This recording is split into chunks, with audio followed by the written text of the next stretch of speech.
hit record. Sorry about that. Dr. Jennifer Roberts, Associate Professor of Kinesiology at the University of Maryland School of Public Health, and Dr. Chioma Nji, sorry if I'm mispronouncing that, Program Director, Multicultural AIDS Coalition, Incorporated.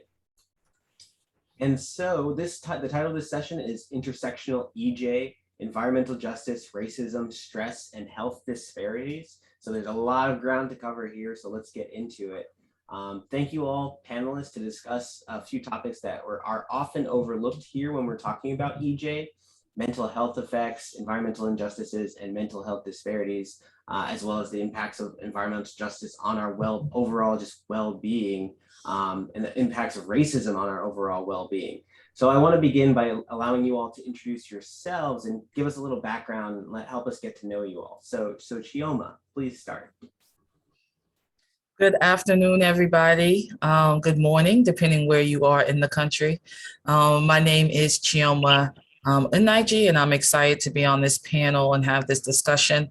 I'm a director at the Multicultural AIDS Coalition, which is located in Boston, Massachusetts. We're a grassroots organization providing sexual health services to Brown and Black communities. A lot of my work is at the intersection of public health, racial justice, and immigrant rights. Most of my work, advocacy work locally and nationally, is with Black immigrants, primarily African immigrants, and ensuring that there is a space to address health inequities impacting that community. So thank you. I'm excited for the discussion. Sorry, I was muted. Let's go now to Dr. Roberts. Hello, everyone. It's good to be here with these wonderful panelists. I am, and I guess I would say, an active living and health equity scholar. A lot of the work that I look at looks at the relationship or the impacts of built, natural, and social environment, and the inequities of those environments and how those impact health behavior, specifically physical activity, whether that's transit or recreational or different forms of movement. And then I subsequently look at how the impact of that particular behavior impacts health outcomes. And so I'm happy to be here on the panel today. Let's go now to Dr. Griffith. Good morning, and it's a pleasure to be here with, again, my colleagues, distinguished panelists, and so forth. Gregg Griffith, a professor of health systems administration and founder director of the co-director of the Racial Justice Institute at Georgetown, in addition to the Center for Men's Health Equity. Most of my work is really at the intersection of race, gender, and ethnic disparities, and how do we understand the independent and the intersectional effects of how do we understand disparities from that standpoint, and then what do we do about it? And so I do interventions at sort of an individual level in terms of behavior change interventions, usually in community-based settings, faith-based organizations, community, just in general, around lifestyle behaviors, eating, physical activity, and so forth. But then also look at things from a more policy standpoint. How do we think about national, local policies and how they affect health and well-being? So it's a pleasure to be here with you. Thank you. And last but not least, Dr. Rowe. Oh, you're muted. Richard, you're muted.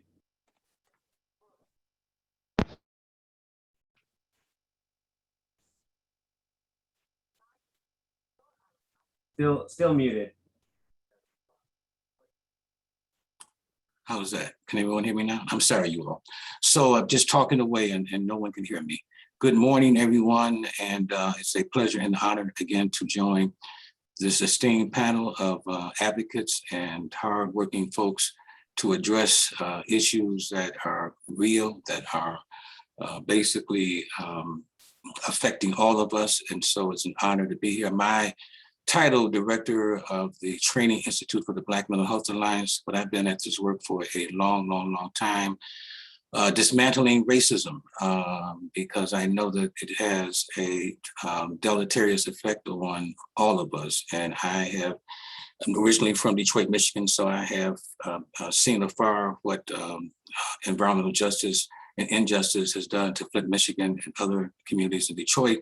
And I have basically been in all the schools in Baltimore City and other schools around this country. And I know that when I go into Baltimore schools, you can't even drink the water because of the contamination and so forth. So I know racism is a public health crisis. I've been doing that work for a long time. And again, I'm looking forward to our conversation this morning, and afternoon. Thank you very, very much. Okay, so I'm really excited to get to some of these topics that aren't typically discussed when we're talking about environmental justice. The EJ movement focuses on a lot of physical health effects, physical negative health outcomes like asthma, lead poisoning, cardiovascular disease, cancer risk, how these physically affect us. And that's well cited in literature and activism. But a whole nother layer of this is how these exposures are affecting communities' mental health. So why do you think mental health is so often left out of the conversations about racism? And I'll start with you, Jennifer. Jan, thank you for that question. It's an important question. I'm going to answer it kind of from the flip side where you're saying in terms of why it's left out of the conversation of racism. I think if we back up, many folks are kind of still learning how to have a basic and honest and uncensored conversation about racism, period. When you have folks, having this insatiable interest in books like The Sum of Us and other books that for many of us, we've already known this for decades, for generations and within our families, if you've had a lived experience of experienced racism. And so this basic conversation of learning how to do that is still one of the first steps. Once we can have that conversation, then we can bring in the whole aspect of the impacts of mental health. And then also kind of what I think someone had alluded to before, maybe you didn't within the question, but until we look at mental health with the same seriousness as physical health, we're not going to be able to bring that into the actual conversation of racism. And so I kind of think that we have to do that first step of really kind of getting to that point where we're just having this kind of, unapologetic, uncensored, just gut honest conversation about racism. That's the first step. Then we'll be able to go on to the mental health. Thanks, Jen. Richard? I believe that, mental health is left out of the discussion because this country, this society, and numerous states and cities around the country would have to admit that they have been complicit in creating, managing, defending, and sustaining a system that discriminates, disrespects, devalues, violates human civil rights, marginalizes, criminalizes, demonizes, dehumanizes segments of populations based purely on skin color and not the content of their character or the value of their humanity. So I think our society would have to admit that mental health disparities are costly. Analysts estimate that physical and mental health disparities amount to approximately, $93 billion in excess medical care costs and $42 billion in lost productivity per year, as well as economic losses due to premature deaths and other mental health illnesses. So there's a lot here and a lot that this country would have to admit. And I don't think that it is ready to admit its wrongdoing, the harm that it has caused so many, and especially on the mental health front. And so we'll probably get more into that as this discussion goes on. But those are the reasons that I believe that that racism or mental health is left out of the conversation. Thank you. I'll go Derek and then Chioma. Yeah, let me cover this kind of from the other end. I think from the mental health standpoint, I think it's left out of the conversation because we artificially separate physical and mental health and assume that there's sort of two different things in ways that really are not certainly consistent with cultures of African descent, if you will, or peoples of African descent in the way that we think about the world and the way that we experience it. And so I think that artificial distinction doesn't really resonate. And the second reason is I think it mental health typically requires someone to actually admit it, and sort of there's not sort of usually an objective test to, assess things like mental depression, anxiety, those kinds of things. You have to actually be willing to, admit, document, think about how many times are you doing this? How often are you experiencing that? And that's really difficult for people, one, to quantify, but two, to actually sit there and resonate and actually admit that they're having those symptoms, and that they actually identify with the labels that come with that and what that deeper meaning sort of is. I think the third thing that may be a little provocative is nationally, we know that actually Black people have lower rates of depression, anxiety than whites. And we've seen that pattern for more than 30 years. This is not a new phenomenon. We've done this when we've looked at psychiatric epidemiologic studies since the 80s, that we've seen this pattern that Blacks tend to have a lower rate of mental health disorders, like those, again, mood disorders in particular, than whites. And so that conversation, kind of complicates this idea that Black people are so, that it doesn't make sense. It's counterintuitive that we actually are so oppressed in so many different aspects of our lives and experience racism in the way that we do, yet are somehow or another not experiencing the thing that we would expect stress and, these kind of experiences of racism to lead to. So I think all of those things contribute to why we don't talk about mental health more explicitly. Thank you very much. And that's an interesting statistic that I wasn't familiar with. So just like that goes into the conversation of or the lack of conversation about these issues. Chioma, you to finish us up here. Yeah, I mean, I agree with a lot of what my colleagues are saying. I just want to offer maybe 2 points. One is I think that we really haven't come up with a comprehensive way of understanding mental health as it relates to racism, and actually how to measure it outside of a biomedical framework.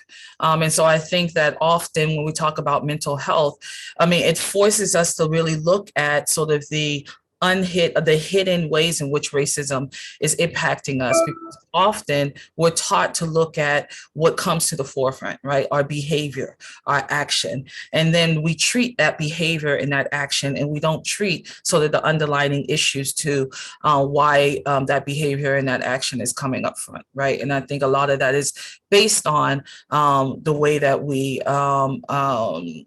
do not understand and do not measure mental health. I also want to challenge sort of thinking about what does it really mean to look at that? What do we have the most appropriate instruments to understand mental health in Black communities? I want to say no, because often our instruments are validated and based on Western ideology and not based on who we are as Black folks. And my conversation around racism is always based from a BIPOC lens. So I focus on the impact of Black people, Indigenous folks, and then people of color.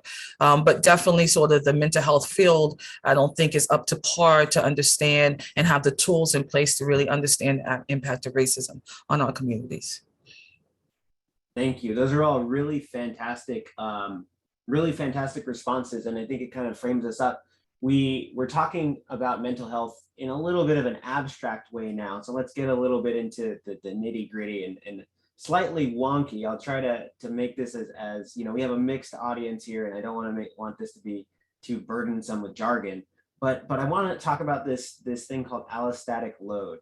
And so basically this concept that in addition to whatever, and not to, just as you're saying, not to separate the physical from mental. So going into kind of what is the physical impact through this allostatic load, which is as you are chronically exposed to stressors, you have these repeated hormonal or chemical impacts that then go on to kind of affect our mental well-being and mental health. So can each of you kind of talk to the role of this allostatic load with regards to the health disparities faced in environmental justice communities? So I'll start with Richard. Well, I think my response to that question would definitely, it's manifested in ways that are truly harmful with regards to our overall mental health. For instance, psychological stress, increased suicidal thoughts, suicidal attempts, suicidal completion rates go up, hopelessness, those kinds of things are definitely a result of this allostatic load. And I also think, again, that when we talk about allostatic load, think about being a PR, being basically historically having to endure centuries of the allostatic load, for instance, through slavery, through Jim Crow era, through lynchings, racism, oppression, all of those things. Historically, we have had to basically endure all of that, and it continues to show up and manifest itself in various ways. And that's on the historical front. On the contemporary front, of course, concentrated poverty, redlining, profiling, police brutality, underperforming schools, mass incarceration, and all of those other serious issues pop up and basically rear their ugly heads. And so we are, as a people, constantly having to confront and be confronted with this allostatic load. And so I think that it does tremendous harm to our mental health. I think it's difficult to, especially because it's never ending, it's unyielding. And so unless there are ways for us to combat, to confront, to really address, all of these different issues, it will have tremendous effect on neurologically, cognitively, and that's what we are basically experiencing in a lot of our communities today. And so, again, I just think, having to endure all of this historically, and for quite some time, we were, as a people, not even allowed to, to even admit that we were being impacted and being harmed, and that we were suffering from all of this. We had to suck it up. We had to basically find, alternative ways to try to navigate and maneuver through all of this. So I think, we are at a place right now where we are conscious of what's happening to us. The question, again, is not what's wrong with us, but what has happened to us. And I think that is what the real question that we really have to confront and address and deal with today. Thank you. Derek, physical manifestations of chronic stress. Yeah, I think that's been sort of from a physical health, from a standpoint, that's been sort of the question. We know that bodies are designed to deal with short-term stress, and that you have this fight or flight reaction. But the idea of racism is that it's chronic, and that it's not something that you can just look at in a discrete event. You have some bad experience with this, you're experiencing some very discrete, experience of discrimination and all that kind of stuff. That this idea of allostatic load is that it builds in your body, and from birth to death and through generations, as Richard was sort of talking about, that these things can have effects on your body. And this is why, for example, women have adverse birth outcomes, even when they're, and a lot of that stress is due to things that they've experienced prior to even becoming pregnant. And so so that's why those things have been really difficult to capture. I mean, this idea of how does stress get into the body, and why does it, what does it do to the body? That's kind of the thing that allostatic load is trying to measure. It's an imprecise measure. It's kind of the best of what we have thus far, but that's kind of the concept. And that's what we've been struggling with, is nobody's been able to really capture adequately, how does this affect the body? And I think, to an earlier point, how do we think about this from different perspectives, from various cultural perspectives, as well as thinking about it from physical health, mental health, from the perspective of different disciplines, so that we can address it, combine our efforts to actually address it from multiple perspectives. Thank you. Jen. I completely agree already with what Derek and Richard has said. To me, in all of the social factors, the social determinants of health that have all kind of just been steeped out of racist ideologies and policies, whether it's housing, whether it's healthcare, whether it's education, all of these just increase this allostatic load, this kind of cumulative effect, of these stressors that we see this, these biological dysregulations. And like Richard was saying, it's unrelenting. And so to me, of course, it's going to contribute to the health disparities that we see in EJ communities. And it's a matter of measuring more precisely exactly how these impacts affect us on all of the different levels. But it's something that it's definitely a construct that to me is very appropriate for describing these cumulative, unrelenting stressors that affect particularly BIPOC people and folks in EJ communities. Thanks, Jen. Chioma? Yeah, when I first sort of read this question and was thinking through it, I actually started thinking about how people perceive racism, right? And so often people think about racism as it happened, something that happened to somebody, right? A BIPOC person, right? And so it was very sort of direct, right? It was like this one-on-one interaction, either with system or individual.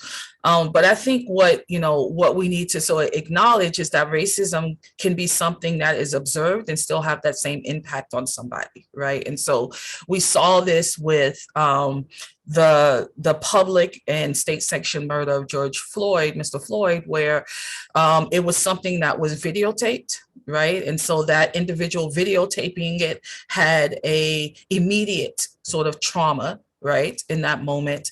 And then, outside of his family, his immediate family and the community, and it's now a global impact, right? And so we've all observed it and had this reaction or this impact. And I think we need to understand that racism is a ripple effect, right? And so it might happen at this moment with this person, but it impacts our families, it impacts our communities, it impacts globally just by us observing it, right? And I think that's where we get to more of understanding, where we talk about sort of this generational impact that Richard was bringing up, and we talk about the ways in which we don't have to, as individuals who represent populations that are defined as marginalized, we don't have to have a direct interaction with racism. Right? It's the fact that we are associated and defined and identified with these communities, and the fact that we see it happening in our community, that we become having a traumatic impact, right? And so, now what we see in terms of families and communities, it's always happened in Black communities, right? Is now, parents are having these conversations with their Black sons, right? And now their Black sons are sort of internalizing what does it mean to be Black in America, and the anticipation that they are going to have to deal with racism, right? In families who have to deal with gentrification, right?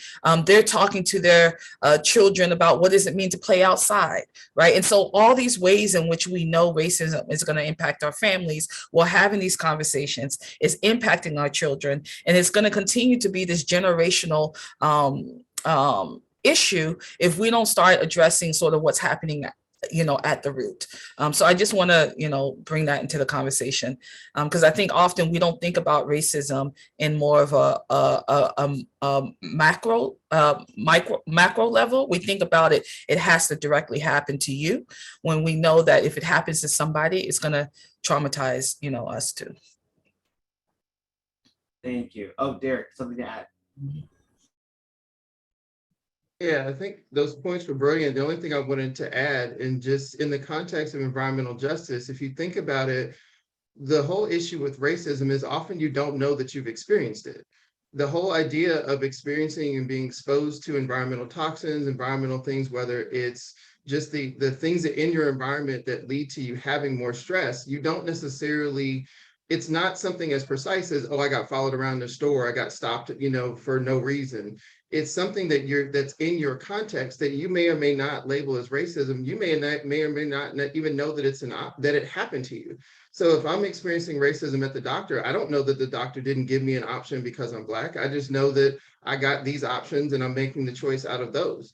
So I think this idea of recognizing, I think in this particular context, it's important to recognize that we're not gonna, as individuals, you don't know what you're exposed to, what you're experiencing, and that's part of this idea of structural racism. You're exposed to these things and it filters into your body, whether or not you're able to label it as racism, as something that's stressful or whatever, it's still affecting your body. And that's the whole idea of allostatic load, is you have these things that you're experiencing, whether you notice them or explicitly, label them as stressful or not. There was a question in the chat about John Henryism and this idea of you're coping actively with these things that you don't necessarily control. So it's kind of like if you basically, a simple way of sort of thinking about it is you blame yourself for not putting enough effort and energy into addressing a problem. And so your strategy for dealing with the problem is, oh, I'm just going to work harder. And if I just work harder, if I just put my head down, if I just keep doing it, then I have control over this and, I can fix it and I can overcome these challenges. Well, the whole idea of structural racism or racism in general is that's not really an option. Your individual effort will not necessarily lead you to overcome. You have to work with other people. We have to collectively do these things together. And this is why looking at it from a population standpoint and not just from an individual standpoint really matters. Thank you so much for adding that. And I can already tell there's so much power in this room that I'm gonna have a hard time staying on time. There's points where I want to join this panel as a Black graduate student and talk from that angle. But I'll try and move us along so that we have ample time to answer the audience questions. So then, and this kind of actually goes back to a little bit of what you said earlier, Derek. The American Psychiatric Association cites that only 1 in 3 African Americans who need mental health, services and care actually receives it. Additionally, African Americans are more likely to use emergency rooms or primary care rather than mental health specialists. So how and why is the mental health apparatus as a system in the US failing African American communities? And the reason I say it goes back to something you said earlier, Derek, with regards to that statistic about African Americans having a lower prevalence or lower rate of mental health issues broadly. How much of that has to do with a unwillingness to report these issues when they do exist? I mean, I can start, but I definitely want to make sure I leave space and time for my colleagues here. I mean, I think it's interesting that they use the word receives, because that implies that, there's a lot of steps before you get to receiving, care. So do you have access to it? Do you have insurance? Do you have, physical access? Can you actually get transportation to there? Is your experience one, when I've looked at this when I've talked to Black men about why they don't go to the doctor. It had nothing to do with them actually not necessarily recognizing certain issues or whatever. They were like, I don't get anything useful when I go to the doctor that I don't already know, before I get there. They don't usually do anything helpful for me when I go. So why am I going to spend my time and my money, my energy going when I'm not going to get any useful care? So it's, and the idea of access, I think the mental health system really has failed everybody. It's just failed Black people worse.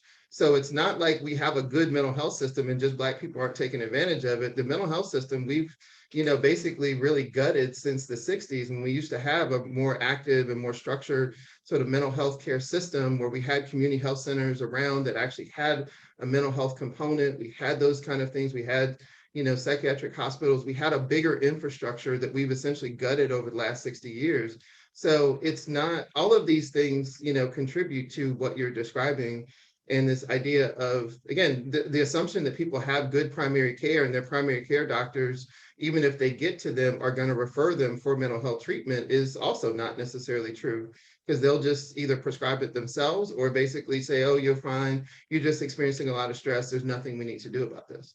So I think there's a lot of layers to this idea of receiving care that they've sort of characterized.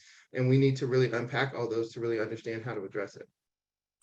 Awesome. I'll open up from here on, just to keep us on time. I'll open each question up maybe to 2 or 3 responses, and then we'll move on. So whoever, you're free to have the floor. Who wants to comment further on that?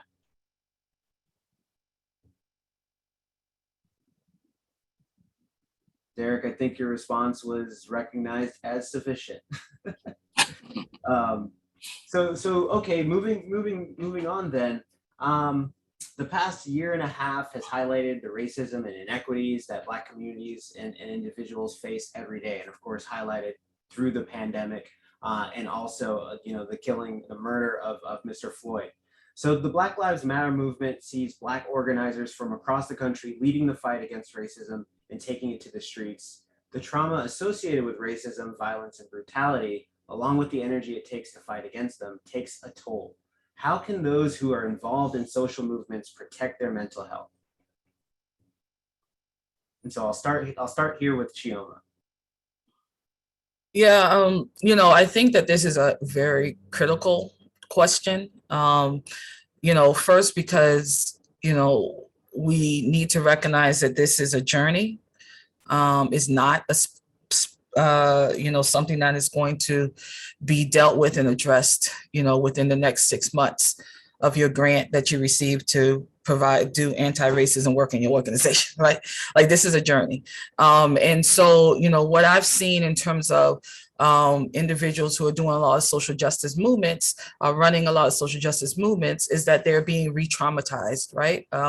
Because they're in spaces where they have to constantly sort of prove in a way that racism exists and the way it's impacting their communities. And I primarily deal with our work with Black activists, how it's impacting their communities. They are forced to be in the front line to continue to peel back their trauma, right? To say, like, see, this is how it's impacting me, right? And then they're also in a place where they're protecting their community, right? And so they are operating as a shield. And so being able to provide support to these individuals, I think is critical. And I think, when I sort of see some of the on the ground work that's happening outside of this healthcare system, or sixth care system that I call it,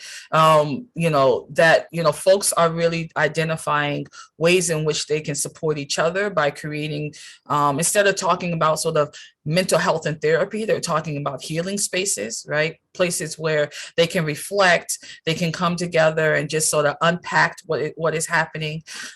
Folks are being able to create more mentorship partnerships across the US, right? And so there's a lot of local organizing, but being able to connect to other organizers in other states is helping people to sort of address what they're happening. And then people are going back to traditional healing practices that might be based on, African traditions, right? And recognizing that there are other ways in which we can take care of ourselves that's not based on a biomedical or Western ideology.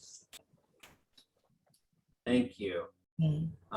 Anyone else to add here on, and of course this goes into the John Henryism that was mentioned earlier, the impact of fighting these battles but dropping dead after winning, or if in the process. Let me go ahead, Jen. Dr. Roberts. Thank you, Richard. I actually was just going to piggyback on what Chioma was saying in terms of those kind of like having those healing circles, and then me as the physical activity advocate, going outside in nature, doing some physical activity to relieve that stress. But another thing too is, there's an extra burden, and I think, to be sure that, we tell our white sisters and brothers, I'm not going to give you a whole history lesson right now. I can give you a list of books and you can read it, but don't feel this responsibility of teaching, because I know a lot of our white allies are saying, okay, what can I do? What can I help? And they want to know the history in this. And then that brings on another kind of burden that, can be adverse to our mental well-being. And so realizing that, no, that is not an additional responsibility that we have to take hold to. So I just wanted to add that in as well. Excellent points by both Chioma and Jen. Again, you all, we talked earlier about allostatic load. Think about, again, all that stuff that continues to pile up on us, and it never ends. And so those involved in social movements, we must all remember to engage in radical self-care and radical soul care, SOUL, and to remember to put our oxygen mask on first, early, and often, civil rights activist and writer and sister Audre Lorde reminded us, stated over 20 years ago, that caring for ourselves, for myself, is not self-indulgence, it is self-preservation, and that is an act of political warfare, quote. So social movement activists must view radical self and soul care as a top priority, requiring an hourly, daily, weekly, monthly regimen of meditation, exercise, listening to music, journaling, reading, detachment from toxic frequencies, noise, people, and letting everybody know that the two-letter word no is a complete sentence. And so they have to really set boundaries. I'm reading a book now by a sister, she may be a Dr. Mary Frances Winters, entitled Black Fatigue, where she basically walks us through all of the pain, the suffering, the work, the layers of struggle that we are experiencing, and stressors and anxiety and so forth and so on. All of that stuff, basically, if we don't back up, if we don't put our oxygen mask on first, then we will not be able and prepared and present to really help others. And so it's not an option, is my point, that it's not radical self-care is not an option. It's something that we must basically embrace, something that we must do on a regular basis, or we will find ourselves, needing more support and assistance in institutions than we could ever imagine. So let's stop playing around with our self-care, and let's basically make a commitment to engage in these regimens daily. And there are a lot of different examples of how one can do that. So it's no excuse today, well, what can I do? What should I do? I mean, there's so much on the on social media platforms, on Google, just Black and the Health Alliance has a lot of ways on its website, and different national organizations, Association of Black Psychologists, Association of Black Psychiatrists of America, they all have these kinds of ways to really engage in self-care. Thank you, Richard. It sounds like that book would be required reading for this little course we're all taking here right now. Mm-hmm. I'll make sure, you said Black Fatigue, I'll make sure it gets added to the HUVA discussion board so people can follow up on that. Good. Go ahead, Derek. Yeah, just wanted to add another sort of resource. This is a documentary called King in the Wilderness, and it's about the last 18 months or so of his life, and it offers a useful cautionary tale, because before he was murdered, there were a lot of questions about the stress level that he was under, and whether or not he was going to have there was a lot of questions about his mental health and just his need to really take a break, because he was so worn down from all of the efforts and all the engagement that he was in. And so the people that were closest to him were really, really concerned about his mental health. And had he not been murdered, there were questions about how he was going to continue to function, because he was under so much stress and strain. So it's not just the point is that this is real, and this is really part of what you have to do. If you're going to be an activist, you do have to do things like physical activity, sleep, as basic as that sounds, it's really critical. So just as offering that as another resource for those who, don't take this seriously, that's actually a perfect example. If I could just add to this, because I really appreciate this conversation around self-care. And I think part of it is also the amount of stress that can come because we have to perform. And I think that's very much based in white supremacy, right? And so we need to, I think we need to figure out or understand how we give ourselves grace, right? We all have a role in this fight. And my role connects to your role. And today I might not be able to perform 100%, but that doesn't mean that I'm not doing the work and I'm not, doing what needs to be done in order to commit to, addressing racism. So this idea of grace for ourselves and the people that we work with, right? Because we put a lot of pressure on each other.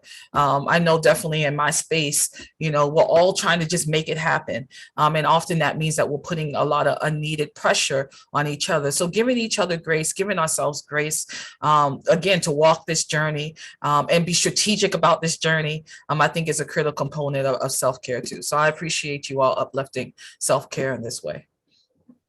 Absolutely, and that's definitely another topic to add to the discussion boards. How do we engage? What are the different ways? We can definitely do some peer sharing around engaging in self-care, and it's not optional. Thank you for that. Speaking about, so King in the Wilderness, fantastic. I give it 2 thumbs up. Speaking about our heroes and the people we hold up, our icons, our idols. This next question is about athletes. So this summer we've seen several Black women, specifically athletes, take a step back from their time in the spotlight. I'm talking about Sha'Carri Richards. I'm talking about Simone Biles. I'm talking about Naomi Osaka. Taking back for that self-preservation, for that self-care and guarding their mental health. And in some ways, this has been lauded as a step forward in destigmatizing mental health. And in other ways, it's been, lashed out on and seized upon. And especially in the case of Sha'Carri Richards, a whole nother level of dog whistling around marijuana use. And so what else can we do to destigmatize mental illness in Black communities? And what role can the environmental justice movement play here? I'll go to Jen first on this one. Yes, that is definitely a very important question. I think one of the things that we need to think about is realizing that the stigma implies that mental health problems or mental illness is a sign of weakness, and that it should be something that we should be ashamed of or hidden, from others. And so I think to really effectively destigmatize mental health care, particularly in the Black community, it kind of requires this shift in the narrative, and also removing the systematic hurdles to access, like we had spoken about previously, but definitely the shift in the narrative, and even the way it's portrayed, even in our everyday vernacular. I have a bad habit of saying something like, "Oh, she's crazy," that, even checking myself and just the vernacular that I use. And so shifting the words, shifting the text, shifting the narrative, and even seeing how, it's great that we have other people, like you had mentioned, Jan, and other celebrities such as, Jay-Z and Kerry Washington, people openly speaking about their positive experiences with seeking, mental health therapy and counseling, to kind of help make this awareness and acceptance that it's part of the cultural norm. And then finally, I would say to really champion this kind of like a culturally competent care and treatment specifically designed for marginalized populations that are led by practitioners who can bring in these lived experiences into therapy. I know for me specifically, personally, when I've gone to look for a mental health provider, I will get frustrated if I can't stratify or do a search by race, because I'm looking for someone who can have a certain kind of reflection. So when I talk about issues, they have that lived experience. And so really to kind of champion to be able to provide that level of competent care and treatment. And I think Ian, that we have to, as a people and other people of color, we have to basically make a decision that we are deserving of care, that we are tired of harm being exacted against us or being inflicted upon us and so forth. And we're not there yet. I mean, the stigma has been with us for a long time. Given the work that I've been doing, as long as I've been involved with this work, and to be still, troubled by or embarrassed by seeking therapy. We, as a people, we should all be running to the therapy sessions and healing circles, given what we've been through and given what we're going through. And so I think, we have to, as a people, make a decision that our lives, our mental health, our physical health, emotional health, spiritual health is a priority and is important, as important to us as eating or having sex to some, because again, otherwise, we will continue to be confronted with this notion of being embarrassed or just get over it or work through it and not stepping back and not taking time for ourselves. Furthermore, I think, given what we have all experienced during the last year and a half through this pandemic, it's interesting how, this society can basically move quickly to address issues that they want to address: white supremacy, structural racism, has demonstrated over and over again that in this society, if we really want to get Black people to vote, put everybody on the screen, on TV, social media, bring out all the celebrities, all the entertainers, bring them all out, bring the preachers out, bring everybody out and have them encourage, persuade. I'm not saying anything is wrong with that, but we have seen messaging that basically can be stigmatized or basically make it seem in vogue or make it seem hip or cool to take care of yourself. So what am I saying? I'm saying, and I'll say this quickly, when's the last time we've seen, a public media campaign in this country that was focused on destigmatizing mental health illness within Black communities? When? And that's not something that we should wait for white folks to do. We should do that using our Black media channels, et cetera, et cetera. When have we seen that? Because we know that if you want to get folks to do something, you've got to develop persuasive, compelling, and repetitive messaging.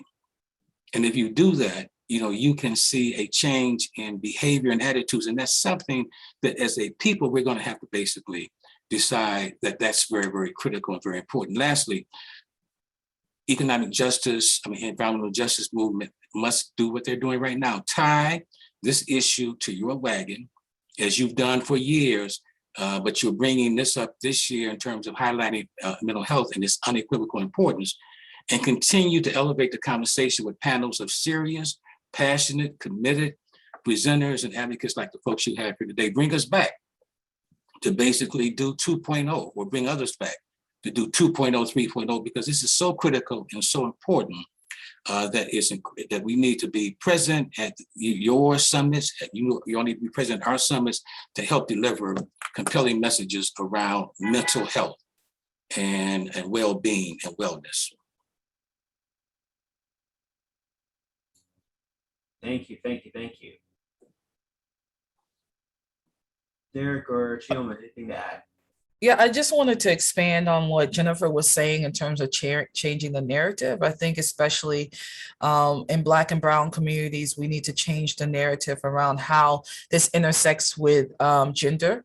And so the ways in which we place certain expectations on Black women, or the ways in which we talk about Black men needing to fill this certain role, I think plays a lot into the stigma around mental health, the stigma of seeking help, and the stigma of, we don't want to talk about it in our communities. So changing the narrative for me is not only about sort of the importance of us having these conversations, but is also embedded in the ways in which we internalize how we place gender roles, and how we place where we think Black women should be and how we think Black women should exist in this world, and Black men, right? And so we need to be having these conversations and intersecting them with issues around sexism, issues around heterosexism, issues around xenophobia, and nativism, because it's not just a silo issue. It relates to a lot of ways in which we interact with each other. Thanks. Go ahead, Derek. Yeah, brilliant points, all particularly Chioma. The other thing I was going to mention is it's not lost that the three people who we've seen this conversation really shaped around this summer have been women, and have been Black women, and that it's been okay for them to talk about their mental health, or at least as okay as it's been. Clearly it's been contentious, but that you haven't seen men come out and talk about their mental health unless it's sort of way after the fact. So for example, one of the things that I watch way too much sports TV, and that it was interesting how they were comparing or talking about, when Michael Jordan stepped away from basketball after winning 3 championships, that was essentially self-care. It was essentially, for his mental health, for his well-being. He needed to recharge. All these things that we see as more positive or more masculine euphemisms for, taking care of your mental health. And nobody talked about it that way. Nobody thought about it that way or framed it that way. And yet that was exact. And so because clearly he went and played baseball and did other stuff, played golf and did whatever, but he did these things to basically sort of recharge and protect his mental health and so forth. And we didn't talk about it that way. So this part of it being heavily gendered is an important part of this conversation that we can't really lose. The other thing quickly I'll say is that we know that health is something that we sort of take for granted. You know, in our language, you call it an instrumental value. It's something that basically you don't really pay attention to unless it starts to fail. So you don't take it really, you know, a lot of people don't go to the doctor for mental health or physical health reasons unless something starts to really break down. And we have to be better at doing just preventive care, taking care of ourselves.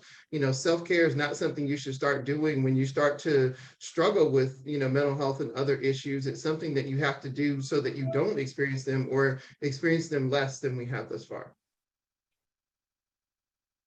Thank you, thank you, thank you.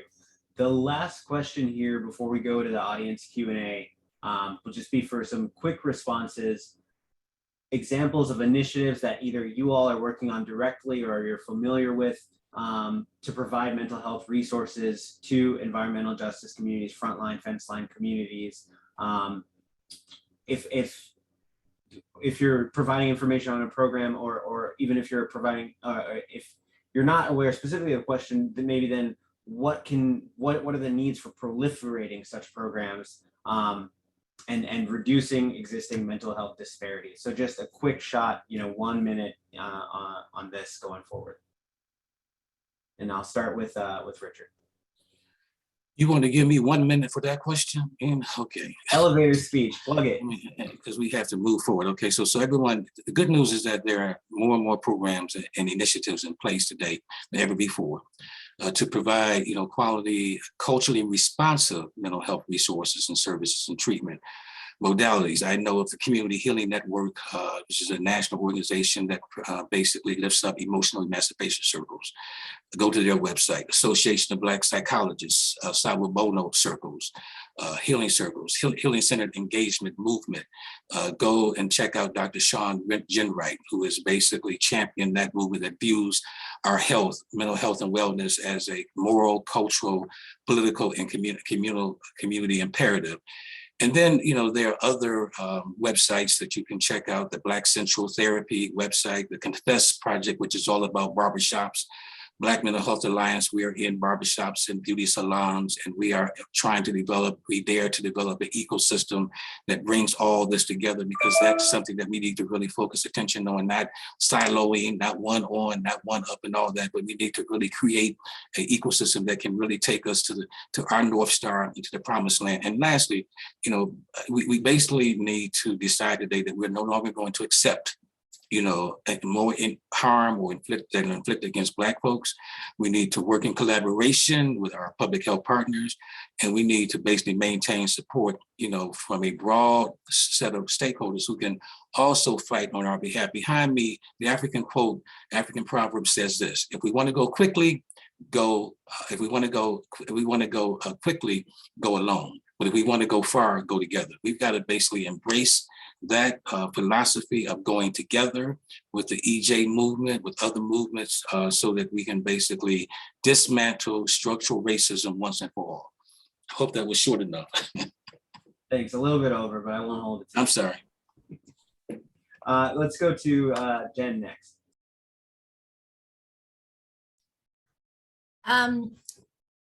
Just real quick, I guess real short, if I had to give like kind of a shout out, I would give a shout out to Dr. Joy Harden Bradford. I am just an advocate fellow for her Therapy for Black Girls, which is an online space encouraging mental wellness for Black women and girls. So that is my quick shout out. Thanks, Dr. Griffith.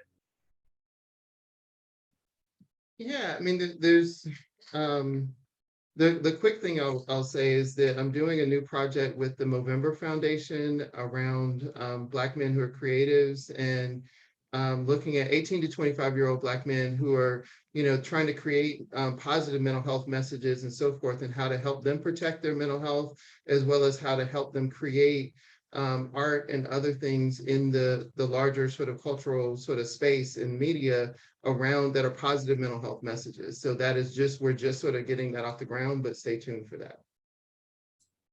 Thanks. Chioma.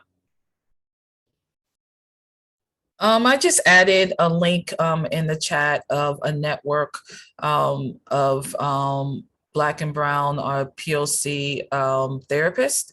If folks are looking for a therapist in their area, that's a good place to start looking. Thank you. Thank you all panelists. Now I want to get into some audience questions. I know Dr. Payne Sturgis posed a question that we talked on with John Henryism earlier. So that was one that was flagged to me. And then going into, there is a very important conversation in the chat here on the use of the term BIPOC. And I wouldn't say that this is specifically the place for it, but it's such a crucial, important question to learn through and talk about. So I'm gonna skip over that one for now, but if we have time for it, otherwise we'll go. I definitely think there's something that should be expanded out to the Whova discussion, boards. But specifically talking about the panel here and mental health. There's a question from the audience saying, Derek, interesting factoid about the lower depression rates in Blacks versus whites. Do you think so the question specifically says, do you think that it's accurate, or do Black people seek help for mood disorders at lower rates? And if you think it's true, what do you think the reasons are for the lower rates? So working backwards, do I think it's accurate? Absolutely. Look at the work of Ron Kessler at Harvard. This is the work that James Jackson at Michigan did for his whole career. So this idea of, we've looked at it, it's not a factor of, culturally biased tools to assess mental health. All of that stuff has been worked through and so forth. This has been a fact. Again, the earliest paper I can think of is Kessler's 1985 paper. So this is not something that's unique, but look at all those two bodies of work. There are hundreds of papers talking about this issue. The second thing again, I think the issues of receiving care, getting care really have to do with the structural barriers, not necessarily interests. So, the difference is, we know that Black people, and particularly Black men, have lower rates of health insurance. We know that folks, when they go to the doctor, they get lower quality care. They still sort of a fact. We know that access to care still remains an issue, even if you have insurance. So the physical getting to a healthcare provider, and certainly a mental health care provider, are all barriers. So until we deal with those kind of structural barriers, I'm hard pressed to sort of blame it all on motivation, because it really isn't about, until you deal with those things, you can't deal with the motivation, because people are having to, that's the whole idea of racism. You're having to put in more effort to address the same issues that somebody else often takes for granted. Thank you. Thank you for that. Rose, are you seeing any other questions here in the chat, or bringing over any from the Whova? There aren't additional questions in Whova, and I don't see anything in the Zoom chat. Okay, well, we can roll up our sleeves and talk about language and terminology if you all think it would be relevant and useful, a useful way to use the rest of the time here. Alicia Jenkins in the chat noted that is there a way to not use the term BIPOC? And so Chioma, you responded in the chat, but I'll give you a chance to expound on that here, and then we can kind of do a little bit of the back and forth there. I think language is interesting, and I think that it is evolving as folks get more sort of an understanding, right? I mean, I would be interested to hear more of her point, but I know why I particularly use that framing. And, it's based in the understanding that racism is based in anti-Blackness. For me, it's also based in the understanding that anti-Blackness is a global issue. It's not just about, Black folks here in the US. And BIPOC also recognizes that racism has impacted Indigenous populations as well. And so, I'm open for a conversation. And I just think that, as we continue to go back and forth around language, that we understand that, we all move in different spaces, and the way that we use language, the way that we define language is based on that. And to me, is ever evolving, because this work is ever evolving. So. I would also add, I agree with what Chioma has said, and I would also add that even if we look at it and we elevate it to another level, I look at racism in the perspective of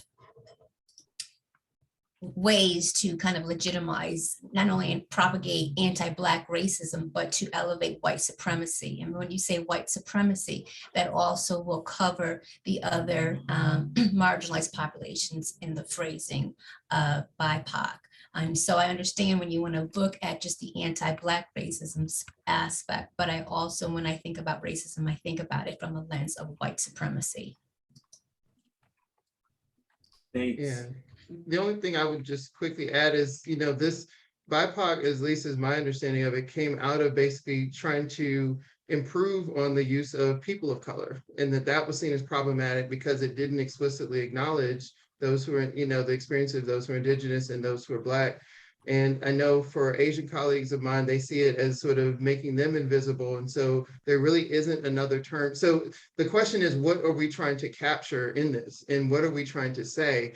And who needs to be included in that? And that's been part of what's contentious. It's not just sort of the term, that it's designed to try to include essentially the same people, but it doesn't highlight which groups that we're talking about. And everybody, rightly so, wants their group or the group that they're identified with to be connected. So it was something that we have to sort of figure out. Yeah, I agree that it wasn't something people asked for permission to do. And I don't know honestly enough about the history of it or where it came from, but I know that was what it was trying to do. And these kind of failed efforts have, this is not the first. So Hispanic was another one that we didn't come up with, that the government came up with to, characterize people, who are Spanish speaking moving into the country and so forth. So all of these things sort of fit into that picture for me. Thanks, Derek. Richard? No, I don't want to spend my time talking about my 1 minute or my 2 minutes talking about that, but I agree with all of my colleagues. Again, we get caught up in language too much and fail to really move to levels of implementation and dealing with these issues as they really impact our people. So again, I'm one of those staunch advocates of basically focusing on Black people first. Our issues have been neglected for so long, and I care about everybody, but I'm concerned primarily about what happens to Black folks in this country and around the world, because they have been neglected as a population, as a people for far too long, and still are being neglected and forgotten, and harm, suffering, and death continues to occur. So that's all I will say about that. All right, thank you for that. And to maybe just inject myself in here, one thing that I saw all of the panelists doing is being very specific about who they were talking about. And I think that's always the best way to go about it. If you're talking about Black communities, say Black communities. If you're talking about Asian communities, you invoke Asian communities, and try not to generalize when you don't have to. With that, I think we are in a good place to close. I want to thank all of the panelists for their words, for their wisdom, to turn us now to transitioning into block 2 of our sessions. If you run back to Whova, it will, and you click on the agenda tab, it'll show you the entire list of what's coming up next. Don't worry about concurrent, the simultaneous, setup of sessions. Everything will be recorded. This session, this conversation was recorded, and the transcript will be made available as well once we get the time to upload it to YouTube. So again, thank you all. I didn't have it this morning, but I think I queued it up, my little YouTube applause sound effect. Let me see how this works.